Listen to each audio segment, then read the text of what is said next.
Kami lanjutkan Kompas Siang bersama saya Francisco Don Asiano. Saudara, pertemuan Presiden Joko Widodo dengan Ketua Umum Partai Nasdem Surya Paloh beberapa waktu lalu menuai sorotan publik. Spekulasi pun bermunculan termasuk kemungkinan masuknya Nasdem ke poros Prabowo Gibran.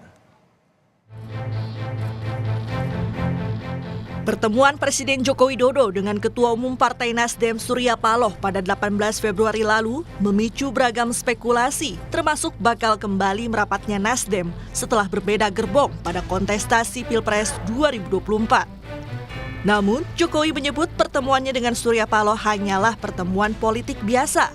Jokowi bilang ingin menjadi jembatan bagi semua pihak. Ini baru awal-awal, tapi itu sebetulnya saya itu hanya menjadi jembatan. Yang paling penting kan nanti partai-partai lah.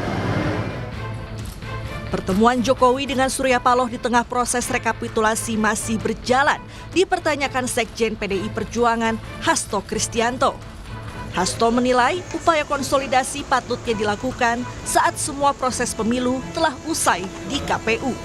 Pak Jokowi ini kan sebagai sosok yang seharusnya bertanggung jawab terhadap kualitas demokrasi itu sendiri.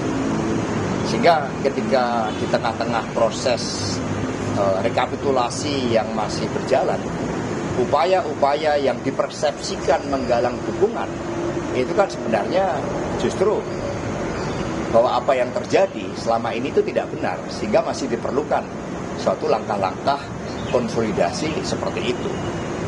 Kalau semua proses itu berjalan baik, ya tidak perlu dilakukan suatu proses konsolidasi pasca pemilu, karena semuanya berjalan natural sesuai dengan kehendak rakyat. Tetapi ketika proses konsolidasi justru tetap dilakukan, itu menunjukkan ada question mark. Namun pandangan berbeda datang dari Partai Gerindra. Gerindra menilai pertemuan Jokowi dengan Surya Paloh sebagai langkah baik untuk rekonsiliasi agar iklim politik kembali cair.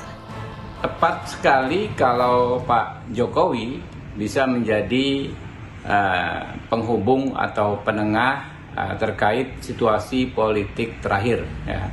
Wajarlah kalau misalnya di event pemilu sebesar ini, ya, setelah pencoblosan ada pihak-pihak yang merasa tidak puas, ya. Situasi juga masih cukup hangat dan kita kan perlu segera mengkondisikan pendinginan lah. Agar apa? Agar kita bisa kembali hidup normal, ya, sebagai bangsa. Pemerintahnya bisa kembali bekerja melayani rakyat. Sementara pengamat politik Ujang Komarudin menilai langkah Jokowi menjembatani semua pihak adalah manuver untuk mengamankan koalisi ke depan demi memperkuat parlemen. Ya sejatinya ya apa yang dilakukan oleh Pak Jokowi ya tidak salah.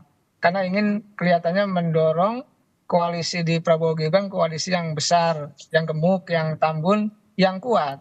Kalau misalkan hanya bersandar pada 4 partai di koalisi Indonesia Maju, katakanlah ada Golkar, Gerindra, PAN dan Demokrat, itu belum cukup kuat kekuatannya di parlemen. Jadi butuh penambahan partai politik yang kalah untuk bisa bergabung.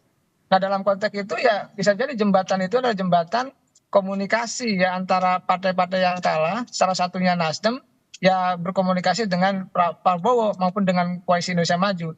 Tetapi di saat yang sama kita juga butuh oposisi yang tangguh dan kuat. Nah problemnya di kita ini tidak banyak partai politik yang kuat daya tahannya menjadi partai oposisi. Ya. Sebelumnya, Capres Pemilu 2024 Prabowo Subianto pada pekan lalu menemui Presiden ke-6 Republik Indonesia yang juga Ketua Majelis Tinggi Partai Demokrat Susilo Bambang Yudhoyono di Pacitan, Jawa Timur. Prabowo mengklaim pertemuannya dengan SBY dan pengurus Partai Demokrat merupakan silaturahmi dengan parpol koalisi. Prabowo menyebut selain silaturahmi, pertemuan ini juga membahas soal membangun koalisi pemerintahan yang kuat. Tim Liputan Kompas TV.